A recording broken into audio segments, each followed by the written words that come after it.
오늘도 예배 자리에 나오신 우리 성도님들과 성도님들 가정마다 주님의 한없는 은혜와 평강이 넘쳐나길 간절히 소망합니다. 몇 해 전에 수능 시험이 있는 날 유심히 TV 장면을 제가 보고 있었습니다. 학교 철문이 쿵 닫혔어요. 한 학생이 오토바이 뒤에 타고 막 달려오는데 관계자가 닫힌 문을 열어주었습니다. 그리고 나서 카메라가 닫힌 이 철문 사이로 허겁지겁 달려가는 그 아이를 비추는 거예요. 그 학생을 비추고 다시 그 카메라가 이 철문 앞에 있는 한 어머니에게로 카메라를 돌렸습니다. 돌리는 그 순간에 이 어머니가 그 아이에게서 눈을 떼지를 못하는 거예요. 기자가 이 어머니에게 질문을 합니다. 지금 심정이 어떻습니까? 그때 이 어머니가 한 말을 제가 잊을 수가 없어요. 내가 저 아들의 시험을 대신 봐줄 수만 있다면 좋겠어요. 이렇게 말하시는 것입니다. 아들 대신에 인생의 고난을 대신 당해줄 수만 있다면 하는 어머니의 심정이 그대로 저에게 전달이 되었습니다. 이 녀석이 아침부터 늦장을 부리더니 너 그럴 줄 알았다. 그러면서 이 어머니가 엄마는 카페 가서 차 마시고 있을 테니까 시험 잘 보고 와라. 이런 어머니는 없죠. 하루 종일 그 자리를 떠나지 못하고 교실에는 잘 들어갔을까? 아들이 어떤 모습을 하고 있을까? 지금 어떤 심정일까? 어떤 상황일까? 혹여라도 실수는 하지 않을까? 컨디션은 괜찮을까? 아마 그 자리에 서서 눈물로 하나님 앞에 기도하지 않겠습니까? 우리도 인생을 살다 보면 하나님은 왜 내 인생 가운데 이런 고난을 주실까? 왜 이런 고통을 허락하시고 바라만 보고 계실까? 왜 침묵하고 계실까? 이런 질문을 할 때가 있습니다. 여러분, 어머니가 시험장에 같이 들어갈 수 없어요. 딱 거기까지입니다. 하나님이 아무리 우리를 사랑하신다고 할지라도 우리의 인생의 고난의 시험을 대신 쳐주실 수는 없는 것입니다. 물론 그 시험을 감당할 수 있는 힘과 지혜와 능력을 더해 주십니다. 내 인생에 있어서 그 시험은 반드시 내가 통과해야 되는 것이지. 그러므로 우리가 당하는 이 고난의 시간, 하나님의 침묵은 우리를 포기했다는 뜻도 아니고 우리를 거절했다는 뜻도 아니라 하나님의 눈물이고 하나님의 기다림의 시간임을 여러분 믿으실 수 있기를 소망합니다. 유라굴로 광풍을 만나 보름 동안 죽을 고생을 하였던 이 바울 일행 276명이 한 사람도 죽지 않고 살아남는 기적의 역사가 일어났습니다. 육지가 가까워오자 이 사람들이 헤엄을 쳐서 멜리데 섬, 오늘날로 말하면 몰타 섬으로 다가오는 것입니다. 그 섬 원주민들이 살고 있었는데 평소 같으면 이 원주민들이 경계하고 위협을 가할 수 있었지만 때마침 폭우가 내리고 날도 추운 때였는데 그런 날씨에 물에 빠진 생쥐꼴로 헤엄쳐서 들어오는 그 사람들을 참아내칠 수가 없었어요. 불쌍히 여기고 그 사람들 전부를 맞이해 줍니다. 불을 피워서 추위를 또 녹이게 해 주었어요. 그때 바울도 원주민의 일을 좀 거들어 드린다고 나무 한 묶음, 장작 한 묶음을 불에 넣었습니다. 근데 마침 그 속에 숨어있던 이 독사가 튀어나와서는 바울의 손을 덥석 물어버린 것입니다. 그 장면을 보고 있던 원주민들에게는 그들이 가지고 있는 미신이 하나 있었는데 그것은 바울이 사람을 죽였거나 흉악한 죄를 지어서 저런 벌을 받는구나. 폭풍 속에는 살아남았을지 모르지만 정의의 신이 저를 심판하는구나. 그렇게 생각을 했습니다. 그리고 그렇게 바울이 독사에 물렸기 때문에 죽을 줄로만 알았어요. 입술이 시퍼렇게 변하고 물린 곳이 부어오르고 퉁퉁 부어오르고 벌벌 떨다가 푹 쓰러져 죽을 줄 알았습니다. 그러나 바울이 멀쩡한 거예요. 그 모습에 원주민들이 충격을 받습니다. 야, 저 사람은 신적인 존재이구나. 그러면서 그때부터 바울을 신처럼 추앙하기 시작합니다. 그리고 그 섬에서 제일 높은 사람 추장 보블리오가 바울의 최측근 누가와 아리스다고 몇 사람을 자기 집으로 영접을 해서 사흘 동안 극진히 대접을 해줍니다. 그런데 이 보블리오 집에는 누가 있었냐면 보블리오의 아버지가 이질과 열병에 걸려서 누워 있었어요. 바울이 그 보블리오의 아버지를 안수하고 기도하면서 그 병을 깨끗하게 고쳐줍니다. 그리고 그 소문을 듣고 이 섬 가운데 아픈 원주민들이 하나둘씩 몰려들고 그들도 깨끗이 바울이 치료해 주는 일이 일어났어요. 그 일로 인해서 바울과 275명의 이 사람들이 그 섬에서 겨울 동안 3달 동안을 편안하게 지내고 다시 로마로 떠나게 되었다는 내용이 오늘 본문의 내용입니다. 사실 유라굴로 광풍에서 276명이 구원받은 일도 기적입니다. 선원들이 믿을 수가 없는 일이었습니다. 그들이 보름 동안 떠내려온 거리는 그레데 섬에서 멜리데 섬까지의 거리는 약 1000km 정도였습니다. 하나님께서 생명싸개로 그들의 생명을 보호해 주신 것이지요. 이 일을 통해서 하나님은 고난 중에도 기적을 베풀어 주셔서 하나님의 사람들을 지키시고 보호하시고 인도하신다는 것을 보여주고 계십니다. 그러면 우리에게 이런 질문이 생깁니다. 이런 기적을 베푸시는 하나님이시라면 왜 유라굴로 광풍은 막아주시지 않으셨는가? 왜 고난 중에 내버려 두셨는가? 로마까지 가는 길 좀 평탄하게 가게 하시지 왜 고난을 그들에게 허락하셨는가? 이 질문이 우리에게 남는 것이죠. 선원들이 원하는 대로 하나님께서 베닉스 항으로 잘 가게 해서 편안하게 겨울을 지내고 로마로 가게 하실 수도 있지 않았겠습니까? 그러나 하나님은 그렇게 하지 않으시고 풍랑을 만나 죽을 고생을 하게 하시고 겨우겨우 목숨만을 살려주신 후에 멜리드 섬에 올라가게 하시고 또 이번에는 독사에게 물려서 죽게 하신 것입니다. 이제는 살았다 싶었는데 불상사가 다시금 그에게 생긴 것이지. 여러분, 만약에 저와 여러분이 바울이라면 어떤 심정이 들겠습니까? 하나님, 왜 자꾸 저를 이렇게 힘들게 하십니까? 왜 내게 고난을 계속해서 연거푸 주십니까? 왜 져야만 합니까? 그러지 않겠습니까? 그러면 하나님은 왜 사랑하는 당신의 자녀에게 이 고난을 허락하고 계시는 것일까요? 오늘 본문을 가지고 이 주제로 말씀을 나누려고 합니다. 오늘도 선포되는 하나님의 말씀을 나에게 주시는 하나님의 말씀으로 아멘하고 받으실 수 있길 소망합니다. 아멘. 말씀을 사모하는 저와 여러분에게 성령께서 큰 은혜 주실 줄로 믿습니다. 아멘. 첫 번째, 왜 하나님은 사랑하는 이에게 고난을 허락하시는가? 나를 통해 생명을 살리고 영혼을 구원하시기 위함입니다. 8절 말씀 함께 봉독합시다. 보블리오의 부친이 열병과 이질에 걸려 누워있거늘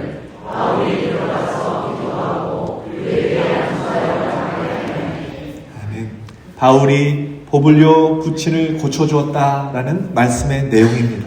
특별한 것이 없는 것 같아요.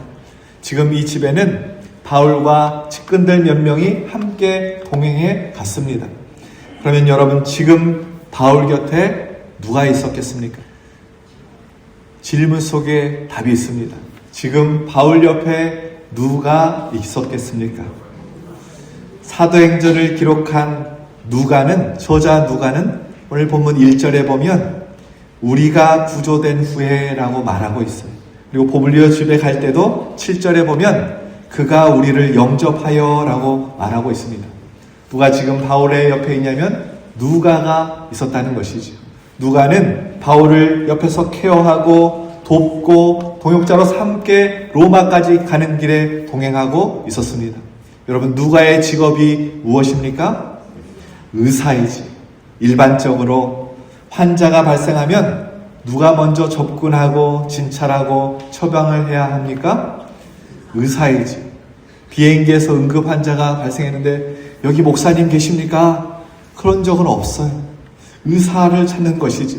이것이 상식적입니다. 그런데 8절 말씀을 다시 한번 보세요. 환자의 방에 의사인 누가가 들어가지 않고 바울이 들어가서 기도하고 안수해서 그를 낫게 했다라는 것입니다. 그런데 오늘 이 말씀을 오해해서는 안 됩니다.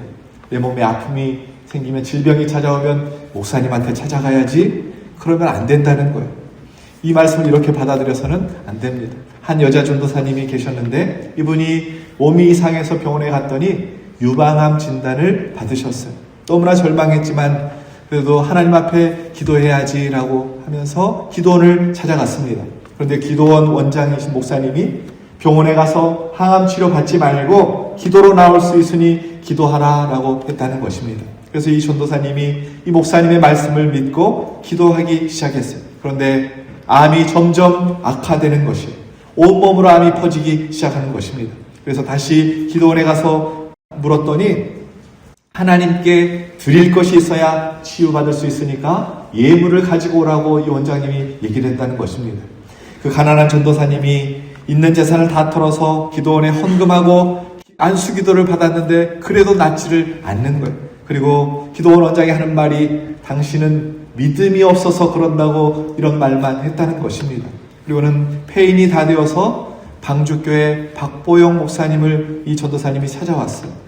이 박보영 목사님은 의사였다가 나중에 신학을 전공하고 목사님이 되신 분이신데 이분이 이 전도사님을 병원에 모시고 가고 항암 치료를 받게 한 후에 회복하게 하셨다라는 간증을 하셨어요. 여러분, 성경은 아픈 사람이 있을 때 어떻게 해야 되는지 분명한 지침을 우리에게 주고 있습니다. 야고보서 5장 14절 말씀 함께 봉독합시다. 너희 중에 병든 자가 있느냐? 그는 교회의 장로들을 청할 것이요 그들은 주의 이름으로 기름을 바르며 그를 위하여 기도할지니라. 아멘. 기름과 기도, 이 두 가지를 병행하라 라는 것입니다. 여기서 기름은 올리브유 치료제를 말하는 것이죠. 그러니까 병든 자가 있으면 병원에 가서 치료를 받고 약을 먹고 약도 쓰고 기도도 하라라는 말씀인 것이죠. 그것이 하나님의 백성들이 병을 만났을 때 해야 될 태도, 지침이라고 성경은 우리에게 가르쳐주고 있습니다. 그러면 오늘 본문에서도 의사인 누가가 먼저 들어가서 살펴보고 진찰하는 게 먼저 해야 될 일이지만 왜 오늘 이 문제는 바울이 들어가서 해결하고 있는 것인가 하는 문제입니다. 지금 하나님은 바울을 통해서 멜리데 섬을 장악하고 있는 영적인 권세를 무너뜨리고 그들의 영혼을 살리기를 원하셨던 것입니다. 바울이 뱀에 물려 죽게 되자 원주민들의 반응이 무엇이었습니까? 험난한 파도에는 살아남았을지 모르지만 분명히 죄를 지어서 정의의 신이 저를 벌하는구나, 심판하는구나, 이렇게 미신적인 생각을 하고 있었다는 것이죠.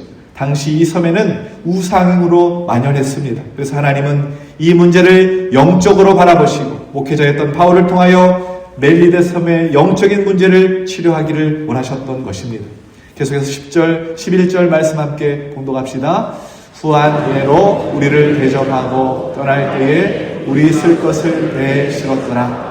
석 달 후에 우리가 그 섬에서 겨울을 난 알렉산드리아 배를 타고 떠나니 그 배의 머리 장식은 디오스구로라. 아멘. 지금 바울은 어떻게 보면 일약 스타가 되었습니다. 독사에 물렸음에도 불구하고 죽지 않은 사건을 통해서 그는 그 섬에서 제일 높은 사람 이 추장 보블리오의 부친과 다른 많은 사람들의 질병을 고쳐줌으로써 원주민들의 신뢰와 존경을 얻게 되고 신적인 추앙을 받았다라는 것이죠. 그렇게 높여주었습니다. 후한예로 대접을 받는데 후한예로 대접을 해주었다라는 말은 3개월 동안 바울과 275명의 사람들이 최고의 대접을 받았다라는 말이에요. 멜리데 섬은 이 몰타 섬은 우리나라 제주도 크기의 6분의 1 크기밖에 되지 않은 작은 섬입니다. 그 이름의 뜻은 멜리데라는 이름의 뜻은 피난처라는 뜻을 가지고 있어요. 사실 유라굴로 광풍을 만나서 엄청난 고난을 치렀던 이 바울과 일행들에게는 이 멜리데 섬이 그 이름의 뜻처럼 피난처였던 것이지 최고의 피난처가 된 것입니다. 그러면 3개월 동안 바울은 그 섬에서 무엇을 하고 지냈을까요? 할 일도 없으니까 고스톱 쳤을까요? 무엇을 했을까요? 아니죠. 병을 고치고 섬 사람들에게 또 배에 탔던 사람들에게 하나님의 말씀을 그가 전했습니다. 겨울 내 하나님의 말씀을 듣고 하나님의 능력을 체험하고 말씀으로 은혜를 받은 것이죠. 그렇게 그들은 신앙을 가지게 되고 하나님의 사람으로 변화가 되었습니다. 그러므로 바울이 유라굴로 광풍에 휩싸여서 엄청난 고난을 당하며 이 섬에 오게 된 일도 또 뱀에 물린 이 일도 결코 우연히 일어난 일이 아니라 하나님의 섭리와 계획이 담겨져 있다는 것입니다. 그런데 우리는 되어진 일들을 굉장히 좁은 시각으로 해석하려고 합니다. 판단하려고 해요. 왜 하나님은 이런 일을 나에게 겪게 하시는가? 하나님, 이 고난 전 너무나 싫습니다. 빨리 벗어나게 해주십시오. 그렇게 이야기를 한다는 것이죠. 그러나 하나님은 이 사건을 통해서 또 다른 길을 열어주시고 더 좋은 길로 인도해 가고 계신다라는 것입니다. 그래서 사도 바울이 뭐라고 고백합니까? 로마서 8장 28절 말씀 함께 봉독합시다. 우리가 알거니와 하나님을 사랑하는 자 모든 것이 합력하여 선을 이루느니라. 아멘. 이 멜리데 섬이 현재 어떻게 되었는가를 제가 기록을 찾아보고 저에게 감동이 밀려왔습니다. 기독교 전승에 의하면 보블리오는 이 멜리데 섬의 초대 감독이 됩니다. 그가 3일 동안 바울을 만난 것이 그냥 만난 것이 아니라 예수 그리스도를 영접하게 되는 계기가 되었고 그곳의 사람들을 영적으로 이끌어가는 영적 지도자가 되었다라는 것이지. 그리고 박해 시절에 그는 그 섬에서 최초의 순교자가 됩니다. 또 이 멜리데 섬, 이 현재 몰타 섬에 카타콤이 발견이 되었는데 이 박해 시대에 이 섬 사람들이 믿음을 지키기 위해서 지하 땅굴을 파고 그들의 신앙을 지켰다라는 것이죠. 현재 몰타 섬에 54만 2천여 명이 살고 있는데 놀랍게도 90% 이상이 기독교인입니다. 사랑하는 여러분, 우리의 인생에 결코 우연은 없습니다. 우리의 삶은 하나님의 섭리로 가득 차 있는 줄로 믿습니다. 우리에게 주신 비전이 있고 하나님이 주신 사명이 있기 때문에 그냥 로마로 바로 직행하고 목적지까지 순풍으로 가면 좋을 텐데 때로는 바다를 표류해야 하고 때로는 알지도 못한 섬에 이르러야 한다는 것이죠. 근데 우리는 그 시간을 허비하고 필요 없는 자리라고 생각을 합니다. 하지만 하나님은 나의 이 고난의 시간을 통하여 나를 더 성숙시키시고 또 회복시키심으로 합력하여 선을 이루셔서 놀라운 구원의 역사를 이루어 가시는 줄로 믿습니다. 형들에 의해서 애굽에 억울하게 노예로 팔려갔던 요셉을 보십시오. 그는 참으로 억울한 일을 당하고 견디기 어려운 심적, 육적인 고통도 당해야만 했습니다. 그는 자신이 당한 고난을 무가치하고 무의미한 고난으로 생각했을지 모릅니다. 그러나 결과는 어떻게 되었습니까? 요셉이 당한 고난으로 이 요셉이 애굽의 총리가 되고 자기 가족은 물론이고 애굽과 주변 국가를 가뭄 가운데 살려내는 놀라운 업적을 이루어내는 것입니다.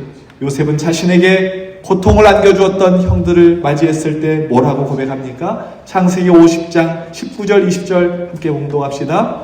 요셉이 그들에게 이르되 두려워하지 마소서 내가 하나님을 대신하리이까 당신들은 나를 해하려 하였으나 하나님은 그것을 선으로 바꾸사 오늘과 같이 많은 백성의 생명을 구원하게 하시려 하셨나니 아멘.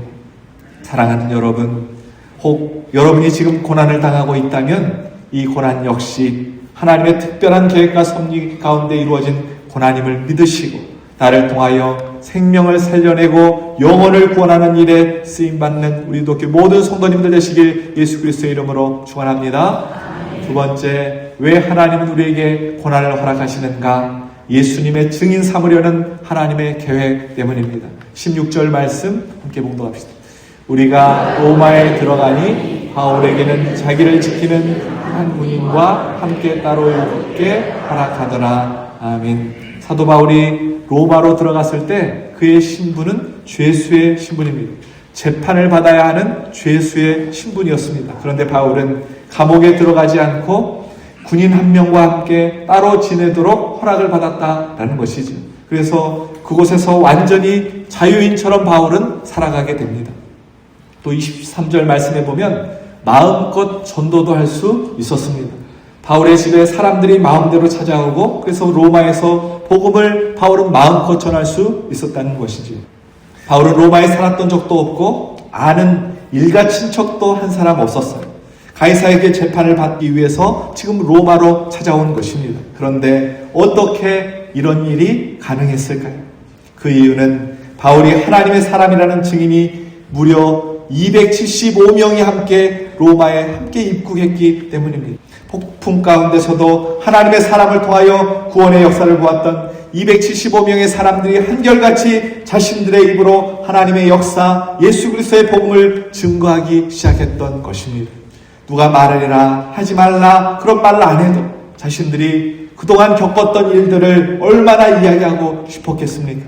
사도 바울, 이 사람은 보통 분이 아닙니다. 정말 하나님의 사람이고 하나님 살아계심을 증거하는 사람입니다. 저가 전하는 예수 그리스도의 복음은 놀라운 능력이 있음을 우리는 확실히 경험했습니다. 우리는 몇 번씩이나 죽을 뻔했습니다. 그러나 이 사람 때문에 하나님께서 역사하시는 능력을 경험하고 살아났습니다. 아마 275명이 이렇게 광고하고 다녔다면 로마 전역이 아마 대단히 불이 일어났을 것입니다. 바울이 로마에서 죄인 취급받지 않고 대접받을 수 있었던 비밀이 바로 여기에 있었던 것이지. 여러분 생각해 보세요. 하나님께서 바울 일행이 유라굴로 광풍을 피하게 하고 그들이 원하는 대로 베닉스 항구에 무사히 도착해서 겨울을 잘 보내게 하실 수 있었습니다. 만약 그렇게 하셨다면 군인과 선원들 그리고 많은 승객들이 유흥도시 베닉스에서 3개월 동안 온갖 쾌락을 다 즐기지 않았겠습니까? 그랬다면 편안한 여행을 했을지 모르지만 바울이 로마에서 복음을 증거할 때 누가 바울의 고백과 복음의 증거에 힘을 실어줄 수 있었겠습니까? 하나님은 바울과 함께한 275명을 다 살려주셨어요. 그들 중에는 사람들이 손가락질하는 흉악한 범죄를 저지른 죄인도 있었습니다. 차라리 죽는 것이 낫다고 여겨지는 사람도 있었을 것입니다. 그러나 하나님은 한 사람도 버리지 않으시고 다 살려주셨다라는 거예요. 왜 하나님께서 그렇게 하셨을까요? 모든 사람을 예수님의 증인으로 만드시려는 하나님의 계획이 그 속에 있었기 때문입니다. 그런 죄인들도 다 예수님의 증인이 되고 사람이 변화되었으니 오히려 그것이 얼마나 큰 복음의 증거의 능력이 되었겠는가 하는 것입니다. 사랑하는 여러분, 오늘 하나님은 저와 여러분에게도 계획이 있으세요. 우리 모두가 예수의 증인으로 살아가기를 원하십니다. 하나님은 우리 중에 단 한 사람도 소홀히 여기는 사람이 없고 한 사람도 쓸데없게 여기는 사람이 없습니다. 아무리 손가락질 받는 인생을 살고 있다고 할지라도 하나님은 우리를 포기하지 않으시고 그 사람을 통하여 주님의 증인으로 살아가기 원하신다라는 사실을 기억하실 수 있길 소망합니다. 오늘 하루 남은 인생 예수의 증인으로 복음 전하며 살아가시는 축복의 통로가 이렇게 모든 성도님들 되시길 예수 그리스도의 이름으로 축원합니다. 왜 하나님께서 고난을 허락하시는가? 세 번째, 하나님의 인도하심을 더 분명하게 깨닫게 하시기 위함입니다. 14절 15절 말씀 함께 공독합시다. 거기서 형제들을 만나 그들의 청함을 받아 이래를 함께 머무니라. 그래서 우리는 이와 같이 로마로 가니라. 곧 형제들이 우리 소식을 듣고 아비오 광장과 트레이스 파베르네까지 맞으러 오니 바울이 그들을 보고 하나님께 감사하고 담대한 마음을 얻으니라. 아멘. 먼저 한국에서 로마 중심가까지는 약 65km 떨어져 있었습니다. 근데 로마 중심지까지 가는 이 길은 여러 가지 갈래의 길이 있었는데 바울이 가게 된 길은 아비오 광장길이었습니다. 그 길은 로마의 중심을 관통하는 가장 큰 길이 이 아비오 광장길이었어요. 평소에 이 큰 길은 누가 걸어갔느냐면 다른 나라를 정복하고 돌아오는 로마의 개선 장군들이 걷는 길이 이 아비오 광장길이었어요. 또 황제의 사신들이 그 개선 장군들을 맞으러 나갔던 장소가 아비오 광장이었습니다. 그런데 왜 바울은 이 길로 들어가고 있는 것인가? 성경이 무엇을 우리에게 가르쳐주고 있는가? 비록 그는 죄수의 신분으로 로마에 왔지만 영적으로는 복음의 개선 장군, 마지막 사명을 감당하기 위한 복음의 개선 장군으로 로마에 입성하고 있다라는 것을 우리에게 가르쳐주고 있습니다. 그리고 또 놀라운 것은 지금 바울은 우여곡절 끝에 로마에 처음 발걸음을 내딛는 순간입니다. 그런데 그곳에 예수 믿는 형제들이 바울이 온다는 소식을 듣고 맞으러 나왔다는 것이지요. 한 번도 바울이 땅을 밟아본 적도 없고 그들이 복음을 전한 적도 없었지만 이 로마 땅에 어떻게 예수 믿는 형제들이 있을 수 있는가 하는 것입니다. 사도행전 2장에 보면 오순절 성령 강림 사건이 나오고 있어요. 마가 다락방에 세계 각처에서 모여서 기도하는 경건한 유대인들이 기록되어 있어요. 그 지명들을 기록하고 있는데 사도행전 2장 9절에서 11절까지 말씀 함께 공독합시다. 우리는 가데인과 메데인과 엘람인과 또 메소포타미아 유대와 갑바도기아 본도와 아시아 부르기아와 밤빌리와 애국과 및 구레네에 가까운 리비아 여러 지방에 사는 사람들과 로마로부터 온 나그네 곧 유대인과 유대계에 들어온 사람들과 그레네인과 아라비아인들 우리가 다 우리의 각 언어로 하나님의 비밀을 말함을 듣는도다. 로마의 경건한 유대인들이 마가 다락방 기도의 장소에 맥주절을 지키기 위해 왔다는 것이죠.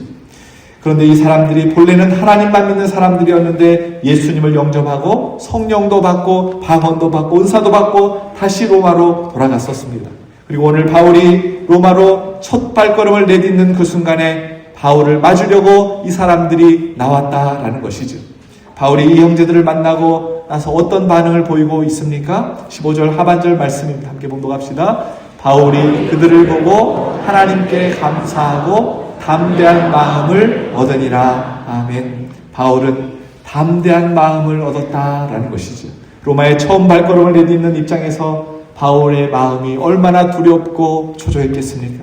그런데 자신은 생각지도 못했는데 그곳에는 이미 복음을 받고 예수 믿고 있는 사람들이 바울을 기다리고 있었고 그들을 통해서 담대히 복음을 전할 마음을 얻었노라고 그가 고백하고 있습니다. 하나님 감사합니다.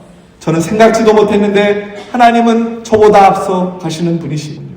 미리 이 사람들을 심어놓으시고 제가 불안하고 초조할까봐 이 동역자들을 붙여놓으셔서 저를 이렇게 담대하게 회복시켜 주시는군요. 하나님 감사합니다. 바울이 이 고백을 지금 하고 있는 것입니다. 여러분, 하나님은 우리의 길을 언제나 가장 좋은 길로 인도해 가고 계시는 줄로 믿습니다.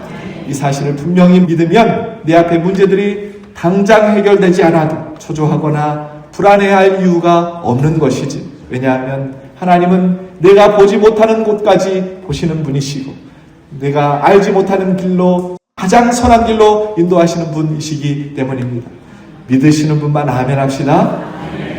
공식적으로 우리 조선 땅에 최초로 복음을 들고 온 선교사는 1884년 9월에 부산으로 입국한 알렌 선교사님입니다. 그러나 목사로서 복음을 전하기 위해 이 땅에 오신 최초의 목사로서의 선교사는 언더우드와 아펜젤로 선교사입니다. 1885년 4월 5일 식목일에 우리나라 인천 제물포항으로 입국을 했어요. 그런데 이 언더우드 선교사님이 나중에 훗날 그 일기장이 발견이 됐는데 그 일기장에 이런 대목이 기록이 되어 있습니다. 내가 세례를 준 조선 사람들은 내가 전도한 사람들이 아니라 이미 성경의 교훈을 받아 신앙생활을 하고 있던 사람들에게 내가 세례를 주었다. 여러분 무슨 말입니까? 조선 땅에 맨 처음 복음을 전하면서 선교하시던 이 언더우드와 아펜젤로 선교사님들이었는데 이미 성경의 교훈을 받아 신앙생활을 하고 있었던 사람들이 이 조선 땅에 있었다는 것이죠. 어떻게 이런 일이 가능한 것인가? 그것은 이 두 분이 조선 땅에 들어오기 10년 전에 1875년 스코틀랜드 선교사였던 존 로스 선교사님이 조선이 쇄국 정책으로 복음을 들어와서 전할 수가 없으니까 저 만주 땅으로 올라갔어요. 만주 땅에서 이 조선 사람 상인들이 이렇게 왔다 갔다 하면서 상품을 파는 그 상인들 중에 서상륜이라는 보부상을 만나게 됩니다. 조선말을 배우게 되고 이 로스 선교사가 누가복음과 요한복음을 조선말로 번역을 하게 돼요. 예수 성경전서 최초의 한국어 번역 성경을 그가 기록을 합니다. 그러니까 언더우드 아펜젤로가 조선 땅에 들어와서 복음을 전하기 전에 서상륜을 통해서 이 성경책이 조선 땅에 전해졌다라는 것이고 그 성경책을 통해서 이미 예수님을 믿은 사람이 조선 땅에 있었다라는 것이지. 그리고 언더우드 아펜젤로가 들어와서 복음을 전했더니 일부 사람들이 나도 예수에 대해서 알고 있습니다. 나도 예수님 믿기로 했습니다. 그렇게 준비된 사람들이 있었다라는 것이죠. 여러분 오늘 로마에서 바울이 경험한 일과 비슷하지 않습니까? 저는 우리나라 선교 역사를 살펴보면서 하나님께서 우리 조선 땅, 우리 대한민국을 너무나 사랑하고 계시는구나 라는 사실이 깨달아졌습니다. 하나님이 세상을 이처럼 사랑하사 하나님이 조선 땅, 하나님이 대한민국을 이처럼 사랑하사 여러분 이 사실을 믿으실 수 있기를 소망합니다. 하나님은 우리 대한민국을 여전히 지금도 사랑하고 계십니다. 오늘은 3.1절기에 1919년 3월 1일 일제의 압박에 항거하고 전 세계에 자주 독립을 선언한 운동이 바로 이 3.1 운동이죠. 3.1 운동이 일어난 지 107주년이 되는 기념하는 날입니다. 3.1 운동을 주도적으로 일으킨 사람들, 즉 민족의 대표 33인 중에 절반이 16명이 기독교인이었습니다. 함석권 선생님을 비롯한 16명의 사람들이 기독교인이었어요. 우리가 잘 아는 유관순 누나, 유관순 열사도 내봉교회 이 성도였어요. 기독교인이었습니다. 각 지역으로 퍼져나가서 만세운동을 할 때 많은 교회들이 큰 역할을 감당했습니다. 그리고 놀라운 것은 기독교 학생들을 중심으로 이 운동이 일어나는데 단 한 건의 폭력 시위도 없었다는 것입니다. 하나님을 믿는 사람들이 주도적으로 참여했던 기독교 정신의 운동이었기 때문에 단 한 건도 폭력이 일어나지 않고 평화적인 운동으로 진행되었다는 것이지. 대한민국 국민으로서 자부심을 가지고 순국선열의 희생에 감사하며 더욱 나라를 사랑하는 삶을 살아내시는 저와 여러분 되시길 소망합니다.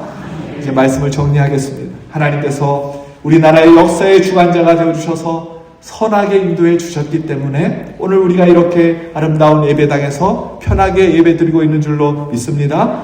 그러므로 어떤 고난 가운데 있다고 할지라도 지금까지 선하게 인도해 주셨던 하나님께서 앞으로의 우리의 삶도 또한 가장 좋은 길로 인도해 주실 줄로 믿고 고난 중에도 오히려 찬송하고 감사하며 주님만 바라보고 살아가는 우리 기독교 모든 성도님들 되시길 예수 그리스도의 이름으로 축원합니다.